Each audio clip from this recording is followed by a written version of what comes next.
Había una vez 3 alegres y bellas jovencitas que asistían a una estación de radio para llevar adelante su programa de entrevistas.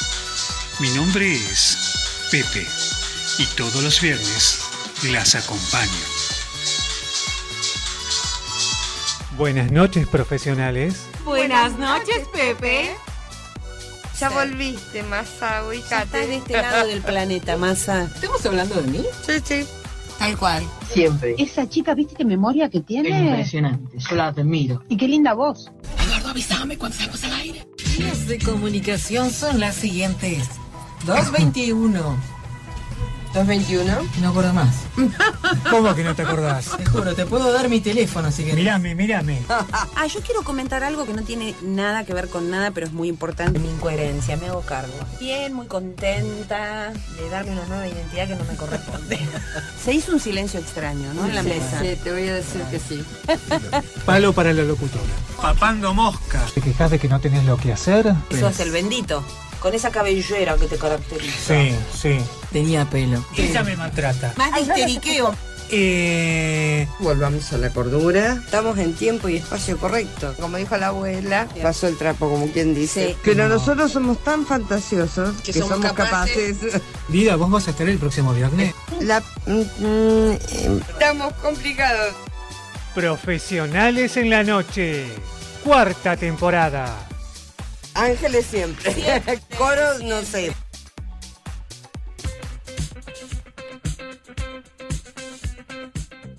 Ahora también podés escuchar nuestro programa en forma simultánea con la radio a través de YouTube. Búscanos como programa de radio Profesionales en la Noche. Este es el programa 194. Y no te olvides de suscribirte a nuestro canal. Buenas noches, profesionales. Qué lindo este viernes nuevamente juntos, a distancia.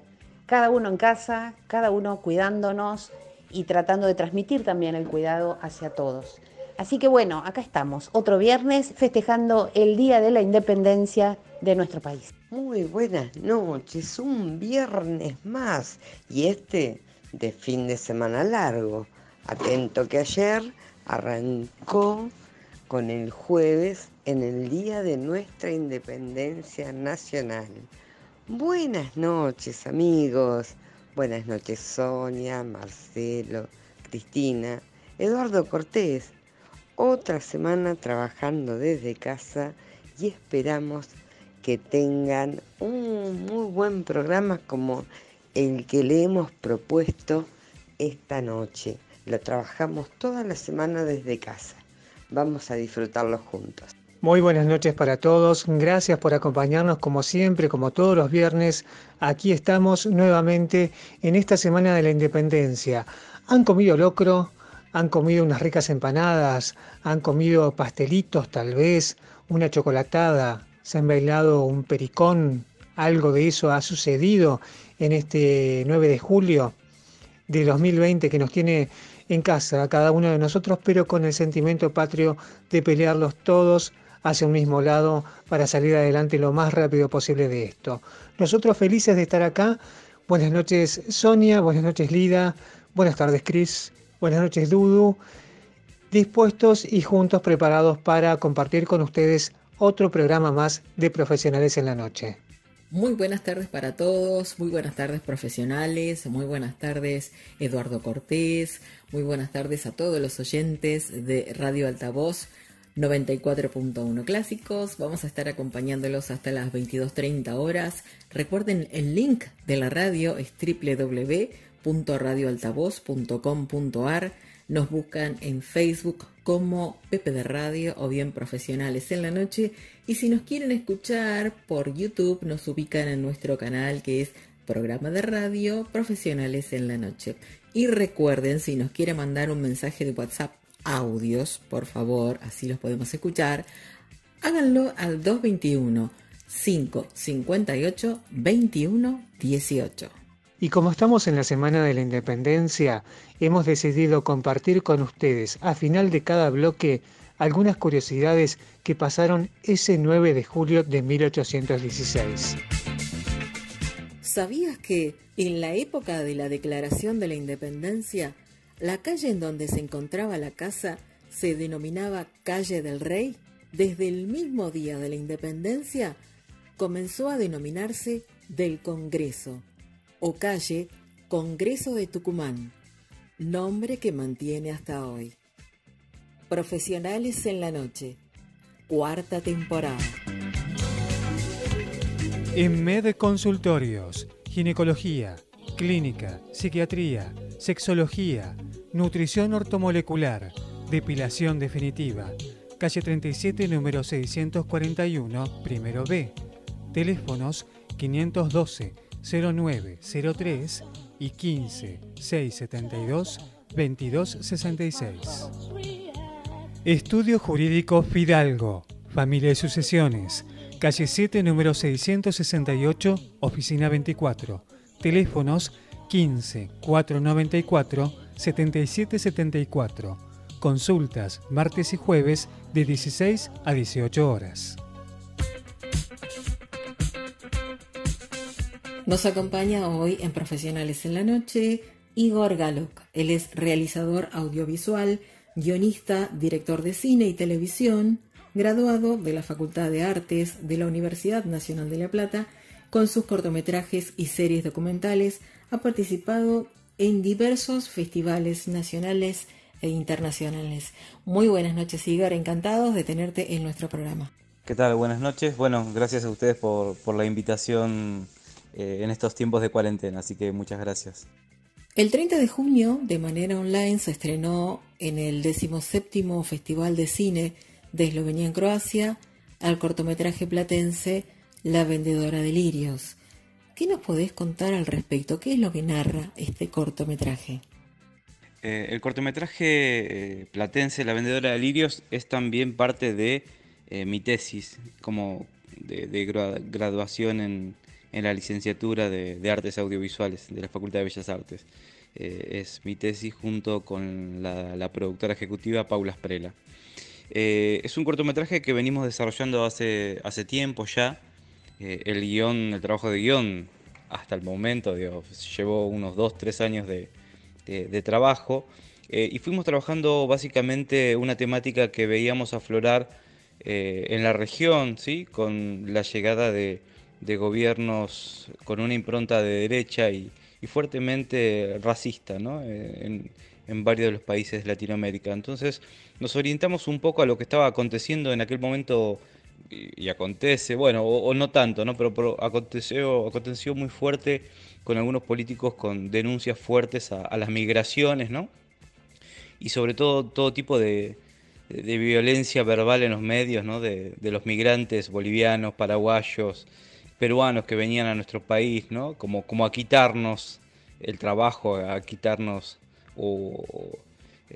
la salud, la educación pública, en fin. Bueno, a raíz de esa situación es que decidimos realizar el guión de La vendedora de lirios, que un poco trata sobre la historia de dos migrantes bolivianas, una abuela y su niña, que trabajan recolectando flores en la costa del río y los venden en el cementerio de Magdalena, ¿no?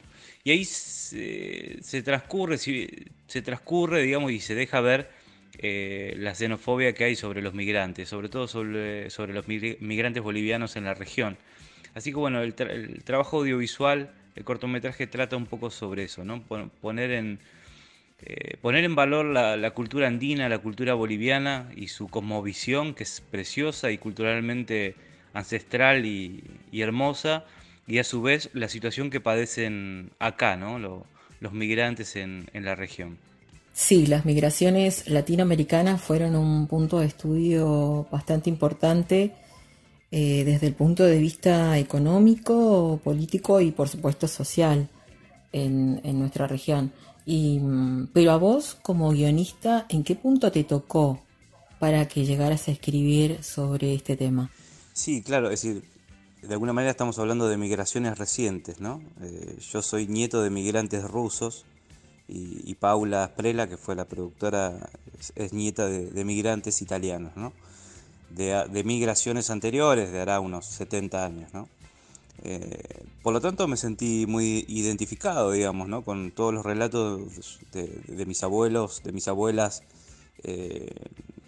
de lo que padecieron en ese entonces, ¿no? De alguna manera ellos escapando entre guerras, ¿no? Mis abuelos llegaron en el 32 aproximadamente a Berisso, por lo tanto la situación de hambruna, ¿no? Y de pobreza era muy grande, y este país le dio todo, ¿no?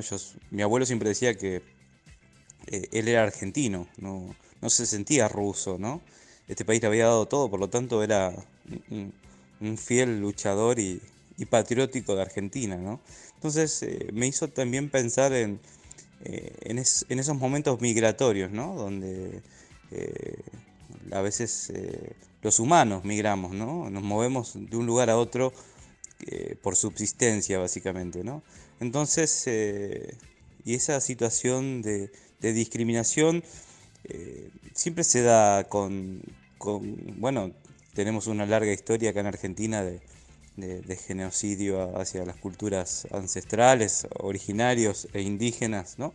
De nuestro continente. Por lo tanto, es algo que todavía permanece en el inconsciente de la población y sobre todo en la dominación de algunas clases o sectores sociales, ¿no?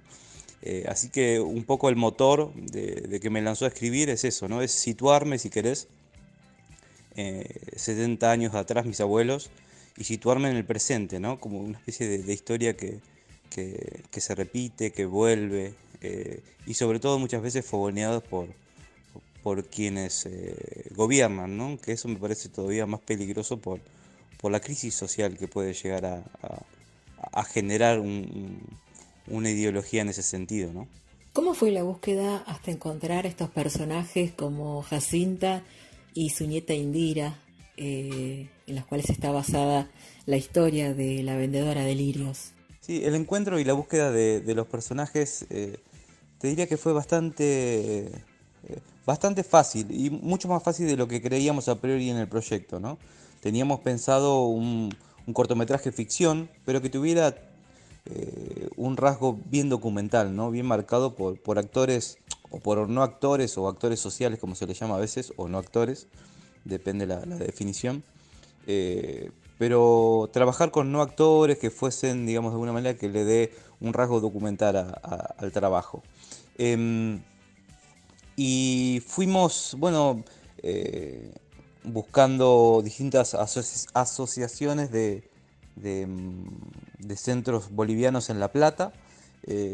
Dimos con una cooperativa textil de mujeres bolivianas. Bueno, y ahí llegamos a Jacinta, que bueno, al principio era muy tímida, era la madre de una de las que tejía en esta cooperativa textil. Nos presentamos, le contamos el proyecto, y enseguida dijo que sí, que tenía ganas de participar. Jamás había ni actuado ni nada por el estilo, pero tenía ganas, se quiso sumar. Así que bueno, después también dimos con Indira, gracias a la asistente de dirección, que es profesora de teatro. Bueno, Indira era alumna en la escuela donde la profesora daba clases de teatro. Y bueno, y le pareció que ella podía dar el perfil, así que bueno, también fuimos a la casa de los padres, charlamos, le comentamos el proyecto. Y ahí fueron nieta y abuela del proyecto. Y bueno, comenzamos una serie de ensayos varios meses antes, de preparación de lo que significaba un rodaje, porque ellos nunca habían participado en un rodaje. Así que bueno, hicimos distintas pruebas, tanto de actuación, de gestos, de miradas, y pruebas ante cámara también, para que bueno, vayan más cómodas al rodaje.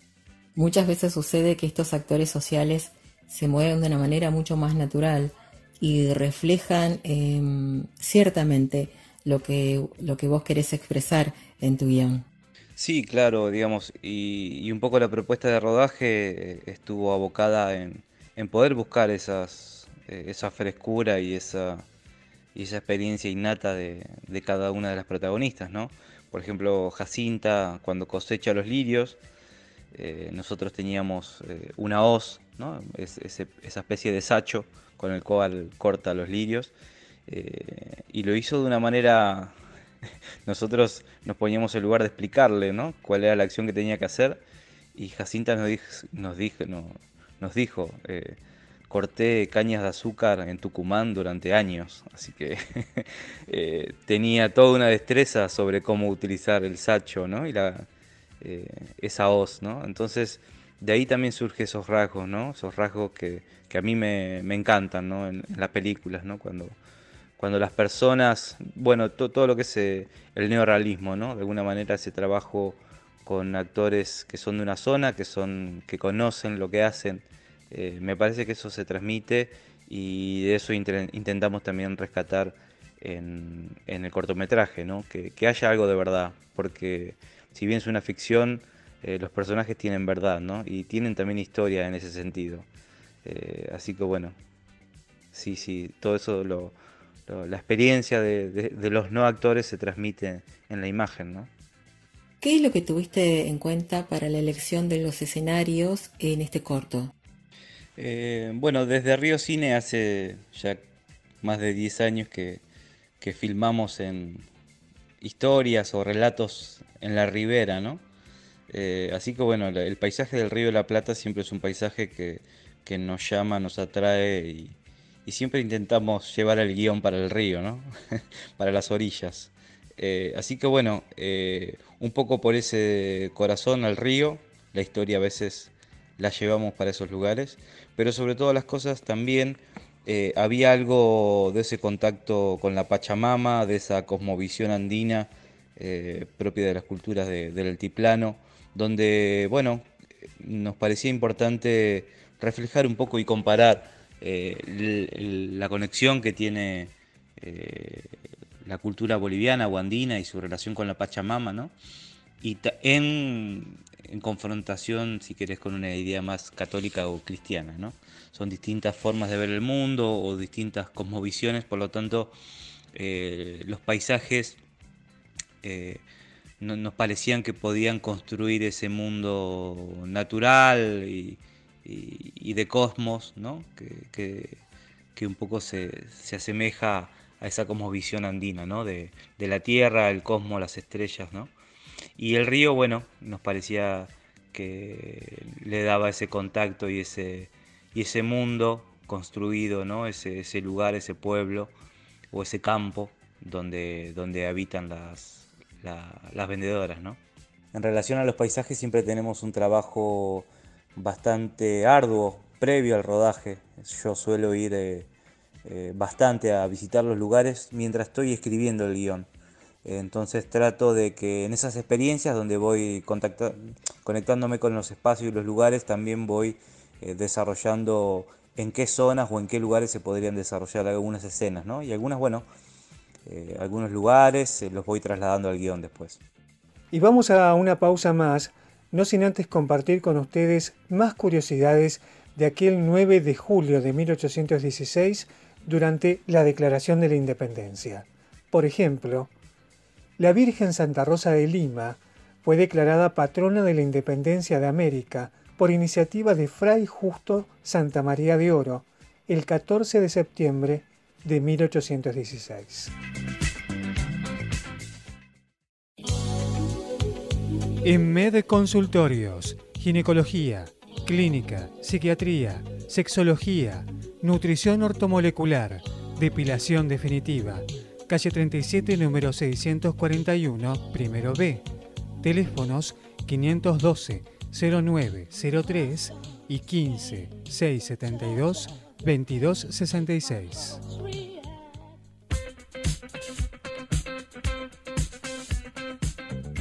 El acta que declaró la independencia de nuestro país fue escrita en español y en quechua. Los historiadores dan cuenta de la fuerte influencia del idioma de los pueblos originarios del norte y del Alto Perú. El autor fue el congresal José Mariano Serrano de Chuquisaca. Es muy interesante escuchar en tu relato la mixtura que se consigue entre la cultura andina junto con la cultura rioplatense, esa mixtura, esa unión que se realiza en esta región particularmente rioplatense. Sí, esa mixtura es un poco ya forma parte de la creación ficcional, si querés, ¿no? De la posibilidad que tiene la ficción de construir mundos o construir, de construir es lo que decís como en esa hibridación, esa palabra mixtura me parece que está muy bien. Y un poco, bueno, a mí siempre el río me traslada, es decir, toda nuestra costa ribereña ha sido habitada siempre por culturas aborígenes y pueblos originarios que fueron corriendo de la zona, ¿no? con los años. Por lo tanto, siempre yo tengo una conexión, digo, conozco y sé que hubo asentamientos en la zona de pueblos originarios, por lo tanto es darle para mí una nueva resignificación, si querés, desde el presente. Por eso la mixtura rioplatense y la mixtura andina también tiene ese pasado originario, ¿no? Ese pasado indígena, que bueno, que un poco en la obra, en La Vendedora tratamos de amasar, ¿no? De unificar, de reconstruir. Sabemos que los costos para llevar adelante la producción de un audiovisual es bastante elevado. ¿Cómo llevaron ustedes adelante la financiación de este cortometraje? Sí, eso es una realidad. De hecho, yo te diría que cada vez se hace más difícil poder filmar. A nosotros la verdad que nos cuesta mucho. Nos lleva mucho tiempo poder concretar una obra audiovisual, llevarla adelante. Te diría que casi, en su momento lo fue, ¿no? El cine es casi para unos pocos, ¿no?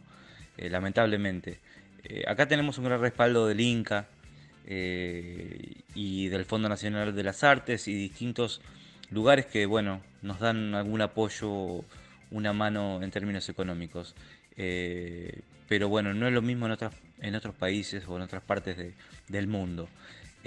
Igual así todo, el cine es muy costoso de realizar, sobre todo si uno se quiere dedicar a eso, ¿no?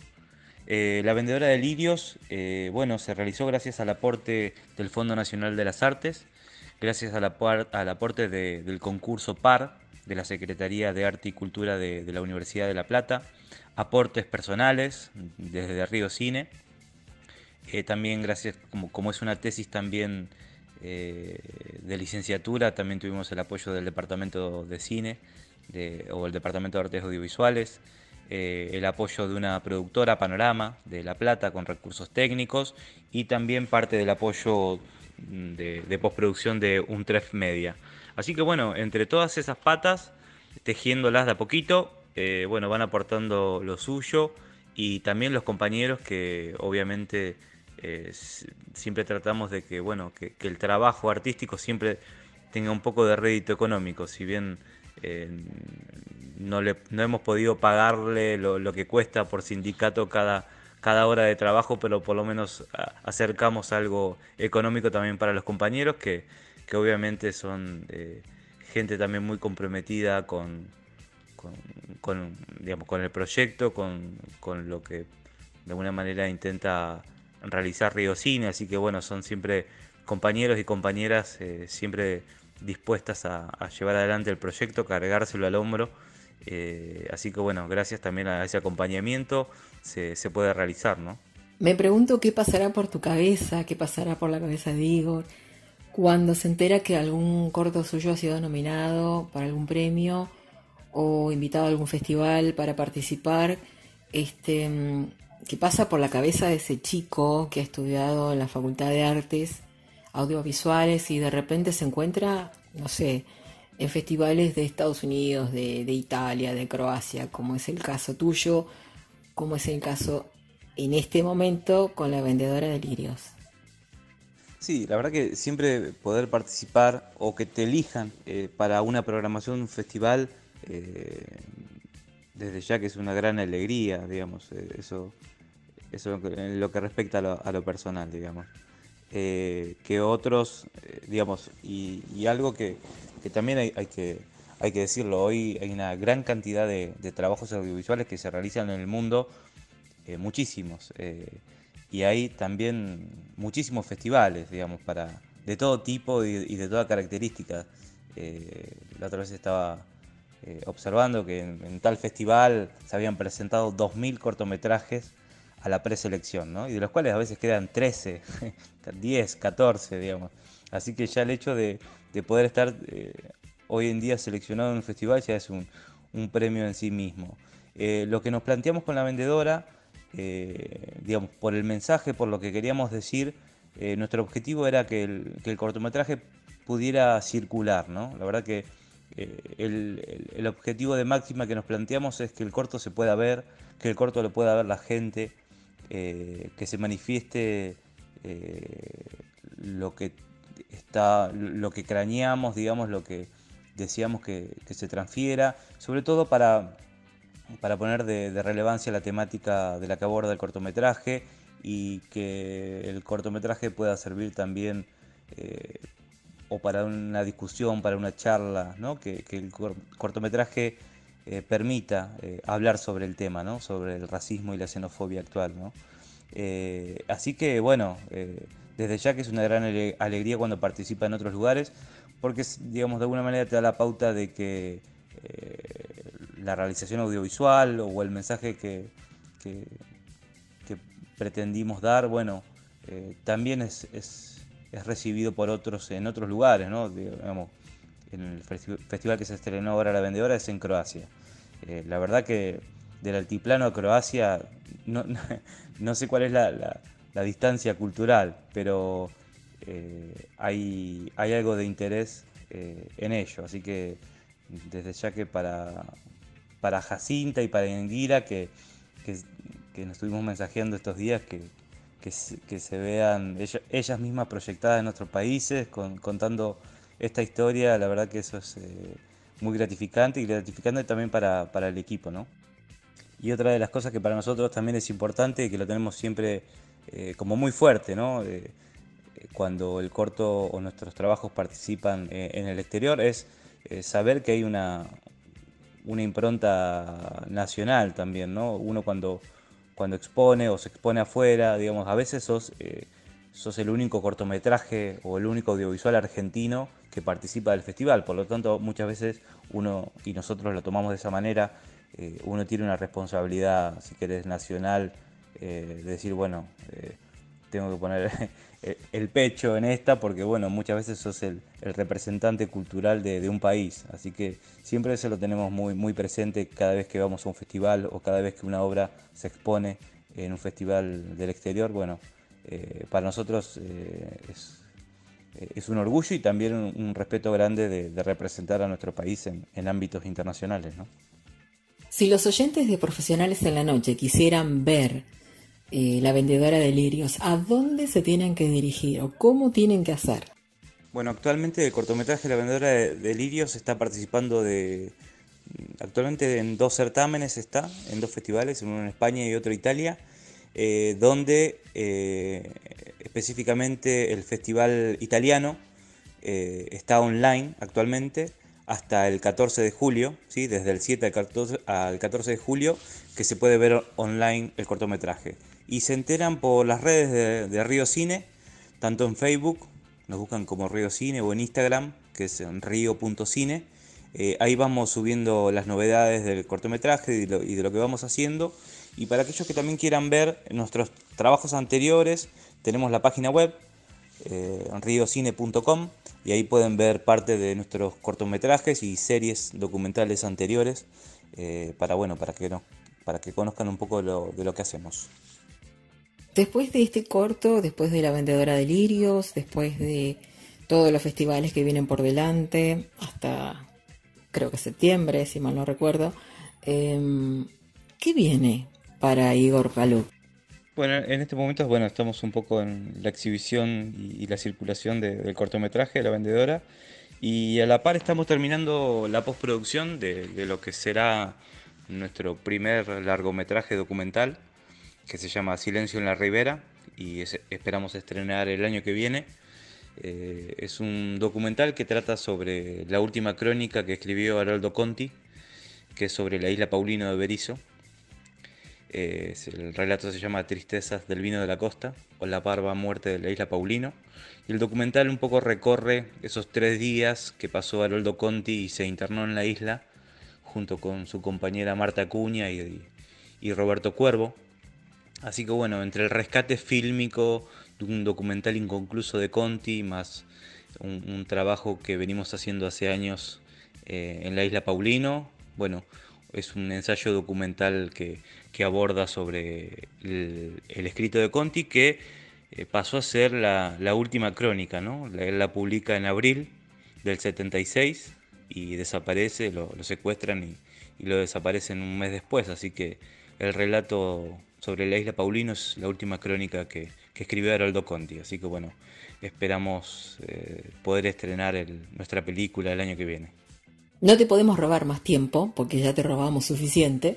Queremos saber si te queda algo para decir, algo para contar aquí en Profesionales en la Noche. Creo que hay un gran potencial y un semillero grande en la ciudad de La Plata, ¿no? Eso que se ha dado en llamar un poco el cine platense. Creo que año tras año la región en términos audiovisuales va creciendo, va mejorando, se va ampliando y surgen todo el tiempo nuevas y hermosas obras. Así que un poco es eso, ¿no? Poner de manifiesto o una invitación a que conozcan los cortometrajes y las pelis que se hacen acá y sobre todo que normalmente se pueden ver en la cantidad de festivales que hay en La Plata, ¿no? Festivales de cine, desde el FESAL, el FestiFreak, el Queer, el REC, bueno, distintos festivales audiovisuales que se dan en La Plata y bueno, es uno de los espacios, obviamente cuando pase la cuarentena y esta pandemia, ¿no? Espacios para recorrer y ver y también todo lo que vaya sucediendo online, porque bueno, esta pandemia nos hace trasladarnos un poco más a la computadora y a la virtualidad, que bueno, que es una de las formas que tenemos hoy de poder compartir lo que hacemos. Muchísimas gracias, Igor, por haber estado participando con esta entrevista en Profesionales en la Noche. Vamos a estar muy atentos a La Vendedora de Lirios y por supuesto a tus próximas realizaciones. Bueno, muchas gracias por la invitación, por difundir lo que hacemos, por permitirnos tener esta linda charla en plena cuarentena, así que bueno, muchas gracias también a los oyentes que nos fueron escuchando, así que bueno, gracias por la invitación y bueno, cualquier novedad estamos acá a disposición, así que bueno, muchas gracias. Nos acompañó esta noche Igor Galuk, realizador audiovisual, guionista, director de cine y televisión, graduado de la Facultad de Artes de la Universidad Nacional de La Plata, a cargo de la dirección y el guión del cortometraje platense La Vendedora de Lirios. Continuamos con más Profesionales en la Noche.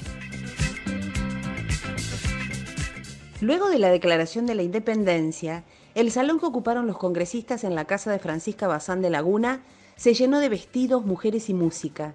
Una pequeña orquesta puso las notas a diversas partituras y pasodobles, mientras que algunos guitarreros animaron las zambas. En el transcurso del baile, Lucía Araos, una nena de 9 años, fue coronada como reina de la celebración y durante toda la vida la llamaron la novia de la patria. Los invitados debían llevar gorro frigio, símbolo de la libertad. El 25 de julio se organizó un baile para todos los habitantes de Tucumán, seguido por un desfile militar y varios discursos patrióticos.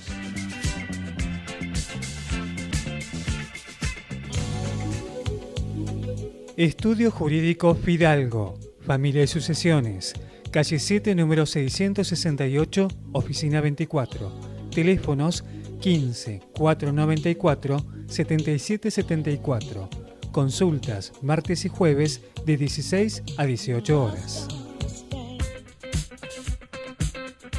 Y recordá que si querés escuchar un programa que ya fue emitido, podés hacerlo buscándonos en YouTube como Programa de Radio Profesionales en la Noche, suscribirte a nuestro canal y allí vas a encontrar todos los programas que salieron al aire durante estas 4 temporadas. Bueno, estamos en la Semana de la Independencia y para hacer un repaso de los hechos que se sucedieron el 9 de julio de 1816 en Tucumán, tenemos un invitado que ya realmente es un invitado de la casa. Con él conocimos detalles de la gesta de la Revolución de Mayo de 1810, conocimos también a las mujeres de la Revolución y la Independencia, aquellas mujeres que tuvieron una participación muy importante y activa en esos tiempos para que hoy nosotros tengamos un territorio al que llamamos patria. Atravesamos los Andes, repasando la hazaña y el desafío del general San Martín en su cruce por la liberación de los pueblos, y también conocimos detalles de la vida y obra del general Manuel Belgrano, creador de nuestra bandera argentina.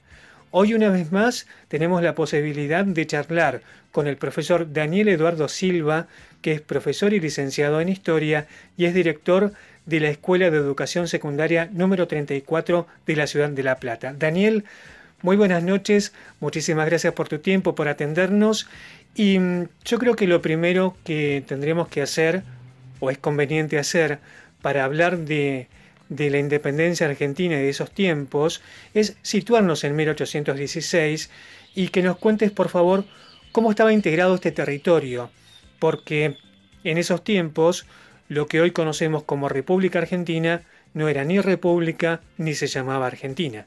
Buenas noches a todos, muchísimas gracias por la nueva invitación. Estoy muy honrado de que me citen, me convoquen para evocar gestas históricas y fundamentalmente, en este caso, la independencia argentina. Como bien decís, Marcelo, hay que ubicarnos previamente a esta época que no era muy beneficiosa para las denominadas Provincias Unidas del Río de la Plata. ¿Por qué decimos esto? Porque la situación internacional e interna no eran favorables para nuestro país. En Europa, Napoleón ha caído. En 1815 se reagruparon las antiguas potencias y van a constituir lo que se llama Santa Alianza, en defensa de las monarquías absolutas, y por lo tanto van a reivindicar a Fernando VII en España y sus dominios, lo que implicaría una recuperación de España de los territorios americanos. Hablando de Hispanoamérica, ninguna de las revoluciones que habían estallado, tanto sea México, Venezuela, inclusive Chile, han fracasado. En las armas argentinas hemos visto en la gesta de Belgrano cómo el Paraguay se ha separado en 1811. También el litoral argentino, que responde a Artigas, no comparte el ideario de Buenos Aires, y si a esto le sumamos la invasión portuguesa a la banda oriental, hace que prácticamente estemos aislados. En estas circunstancias, ante un golpe de Estado en la que cae el general Alvear, se constituye un nuevo director supremo, que es el peruano Álvarez Thomas, con una junta de observación que reemplaza a la Asamblea del año 13. Este director va a dictar un reglamento que, entre sus articulados, el más importante, es la convocatoria a un congreso. Ese congreso va a ser organizado en la ciudad de San Miguel de Tucumán. Bien, profesor, y teniendo en cuenta entonces este marco social y político internacional que se atravesaba en esos años para las Provincias Unidas del Río de la Plata, ¿por qué se elige Tucumán para llevar adelante el Congreso independentista? Fundamentalmente quiere probar Buenos Aires que no quiere digitar los congresos como los anteriores. Uno de los problemas que tuvo la Asamblea 13 es la injerencia del Poder Ejecutivo de la Ciudad de Buenos Aires sobre el Congreso que se denomina Asamblea 13.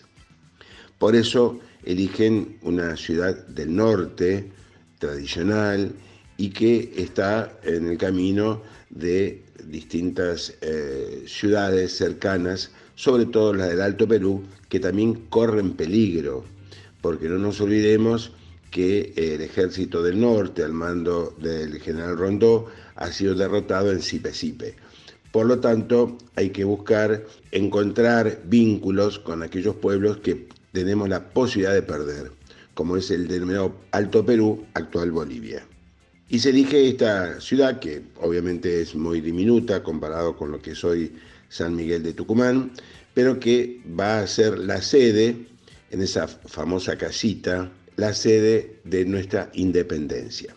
Si bien podemos decir que casi todos los diputados bregaron por la independencia, no estaba todavía establecido que iba a ser la independencia, estaba en la mente. Recién cuando se reúne por primera vez el Congreso en el 24 de marzo de 1816, ahí comienzan a formarse las comisiones y la comisión que va a auspiciar la independencia lo pone como primer punto. Y así se concreta el 9 de julio de 1816.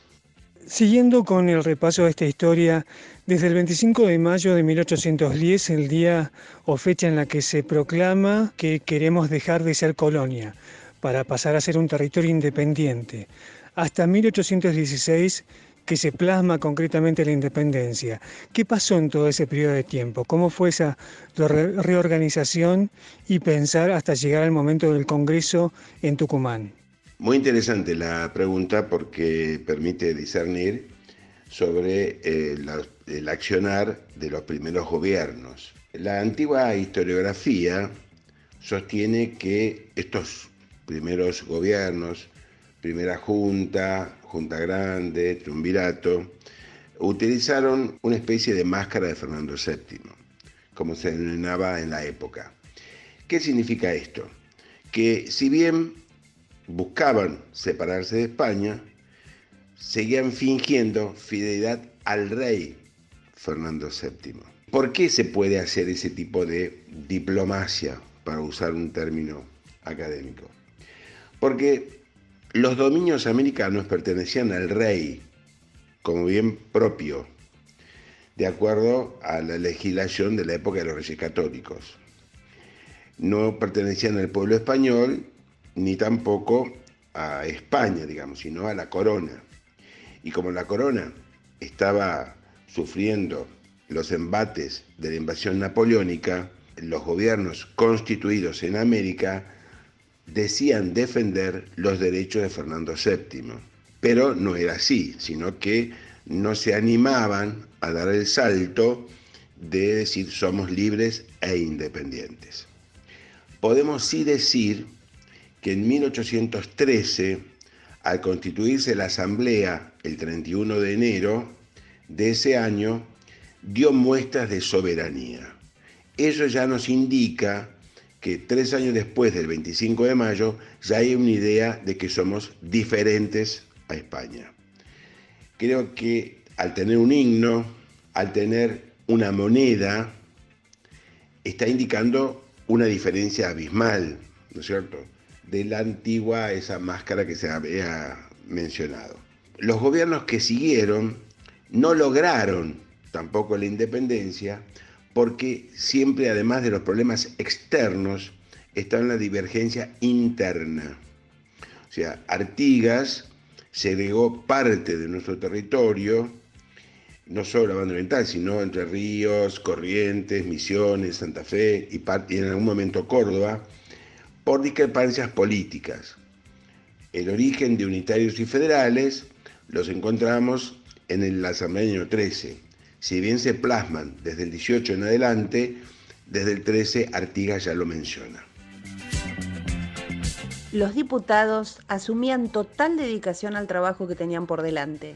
Los temas tratados iban desde el estudio de las acreditaciones hasta la ayuda monetaria para los representantes de las provincias ocupadas por tropas españolas, indulto de desertores, nombramiento de representantes ante Estados Unidos, Suecia y Rusia.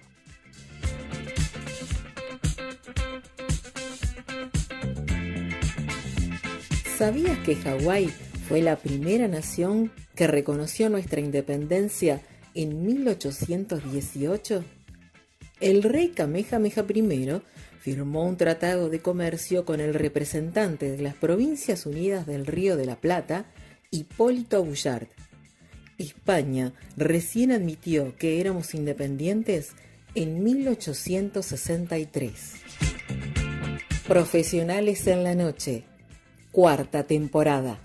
Teniendo en cuenta entonces lo sucedido en la Asamblea del año 13, pareciera que comienzan a tomar más fuerza y más organizados la idea de la independencia, de dejar de ser colonia.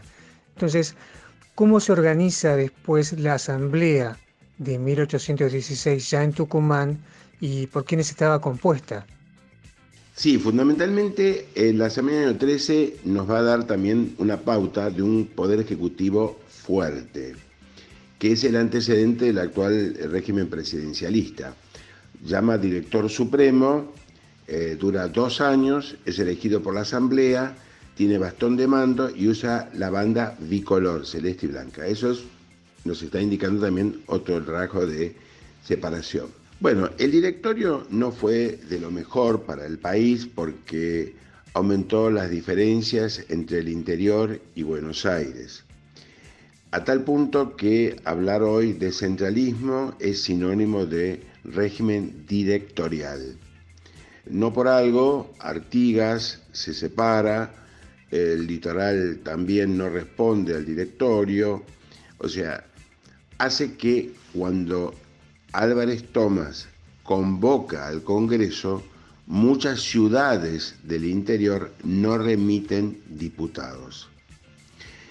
Remiten diputados el interior, Mendoza, San Luis, San Juan, las provincias norteñas, Córdoba, Catamarca, Tucumán, Santiago del Estero, Salta, Jujuy y algunas provincias que todavía podían pertenecer a las Provincias Unidas de lo que hoy es Bolivia, como es Charcas, Potosí y alguna que otra región más. No así lo hace tampoco Paraguay porque se había independizado en el año 11.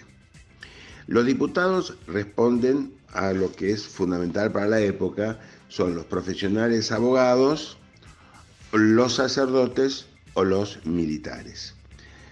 Yo creo que los abogados son los que predominan y luego los sacerdotes y por último los militares.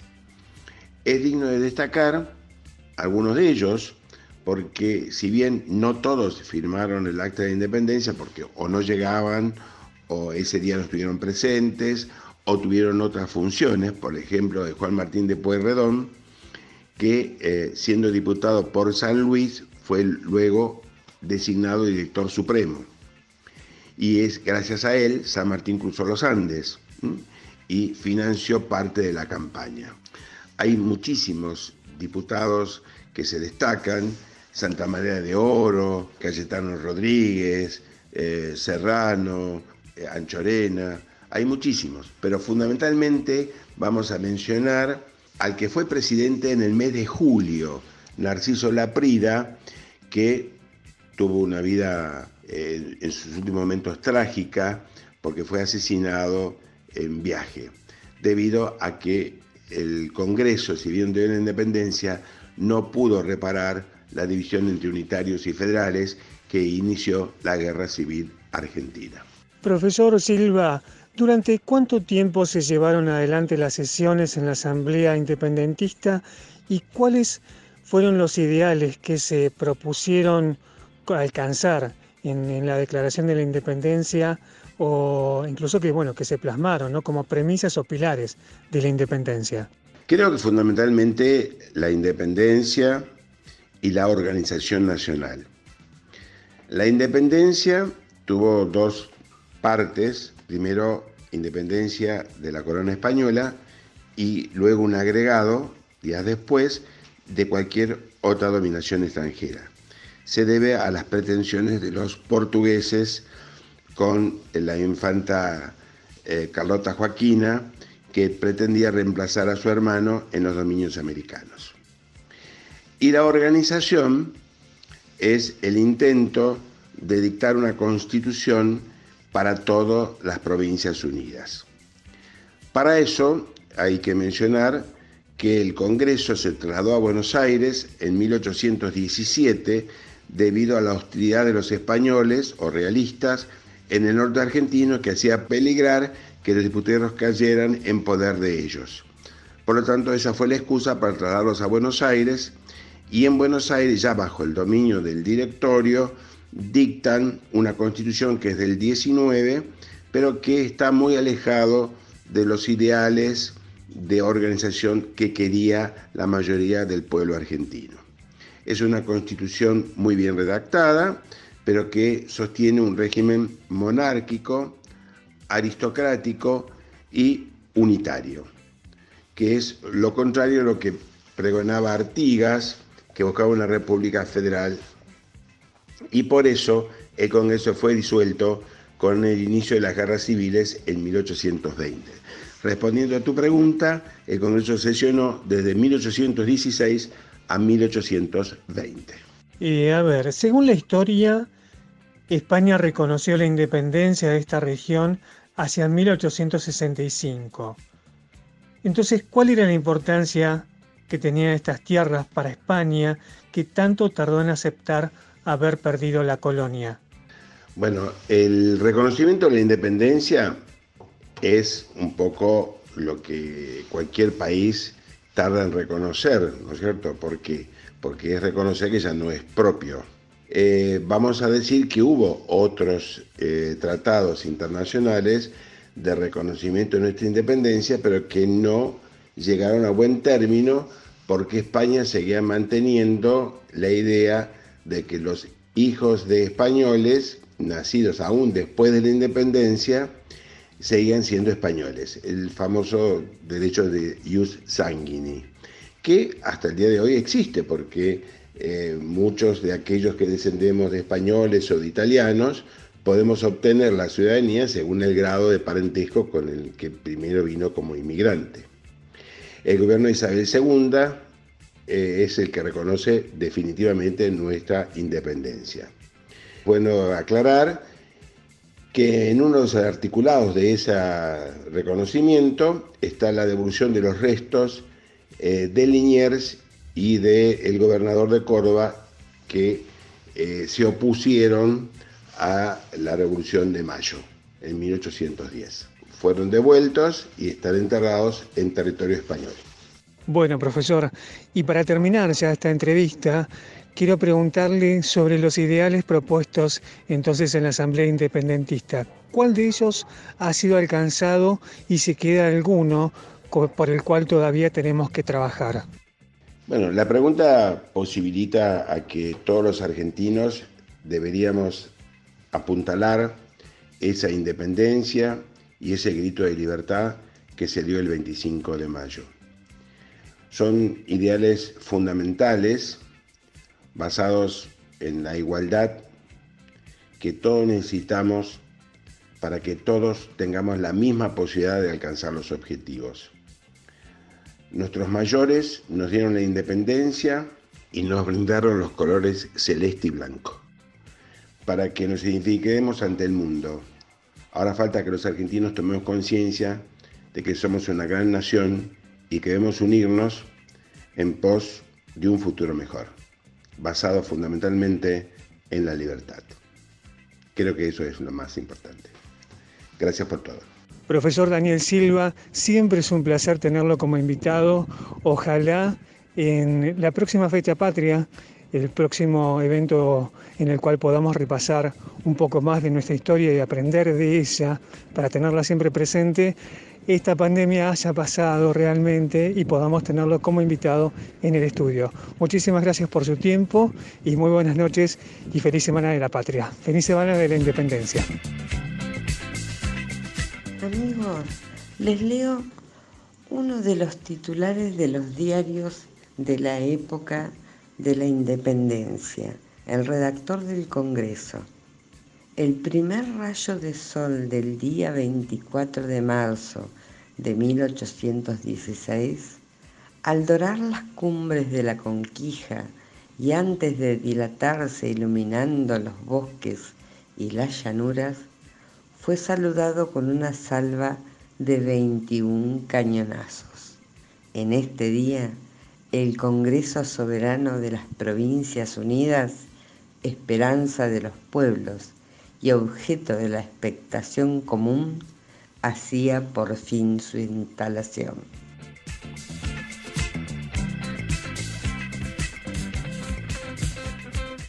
Y recordá que si querés escuchar un programa que ya fue emitido, Podés hacerlo buscándonos en YouTube como Programa de Radio Profesionales en la Noche, suscribirte a nuestro canal y allí vas a encontrar todos los programas que salieron al aire durante estas 4 temporadas.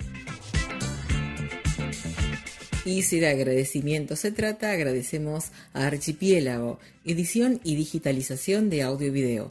Turnos al 483-7638. Muchas gracias, Archipiélago, por todo el trabajo que haces durante la semana para que salgamos tan pero tan bien todos los viernes al aire. También agradecemos a La Josefa, Almacén de Campo, productos caseros, frisados, listos para disfrutar. Pedidos al 482-2312 o búscanos en Facebook como La Josefa Almacén de Campo. Y por supuesto, un agradecimiento especial al señor Eduardo Cortés por estar allí en Radio Altavoz operándonos siempre. De mi parte, los espero el próximo viernes a partir de las 21 horas hasta las 22:30 aquí en Radio Altavoz 94.1 Clásicos. Chau, chau. Bueno, acá se nos termina otro programa de Profesionales en la Noche por Radio Altavoz. Muchas gracias por haber estado todos juntitos, como dije en su momento, pero cada uno desde su lugar. Un abrazo enorme a Lida Fidalgo, un abrazo enorme a Marcelo Silvero, un abrazo enorme a Cristina Massa. También muchas gracias a Eduardo Cortés y por supuesto a Luis Pagela, que hace posible que Profesionales en la Noche esté todos los viernes con ustedes acompañándolos. Un beso enorme. Bueno, hemos llegado al fin de nuestro hermoso programa. Gracias, Marcelo. Gracias, Cristina. Qué lindas notas, qué lindas las curiosidades de esta semana de la independencia. Bueno, vamos por otra semana más de República Independiente y fortaleciendo nuestra democracia, aunque con esta pandemia nos cuestan. ¿Cómo serán las acciones de gobierno después de superar esta pandemia? Bueno, lo vamos viendo todos juntos. Hasta la semana que viene. Los esperamos. Y quédense acá en Radio Altavoz, que ya llega Mix con Fabián Silingo y la mejor música para empezar este fin de semana. Nosotros nos encontramos el próximo viernes a las 21 horas para compartir más Profesionales en la Noche.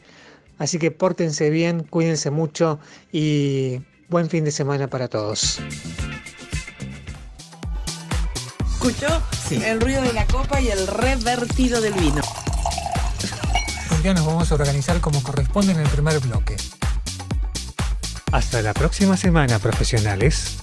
Hasta la próxima, Pepe.